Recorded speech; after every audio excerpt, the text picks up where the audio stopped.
સંખેડા તાલુકામાં કડાકા ભડાકા સાથે ધોધમાર વરસાદ પડતા ખૂનવાડથી ગરડા જવાના રસ્તા પર 5 ફૂટ પાણી ફરી વળ્યા।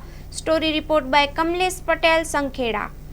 અને ગરડા જવાના રસ્તાની વચ્ચે 5 ફૂટથી વધારે પાણી ભરાઈ ગયું છે। એના કારણે વાહન વ્યવહાર બંધ થઈ ગયું છે। શું નામ છે તમારું? રાકેશ।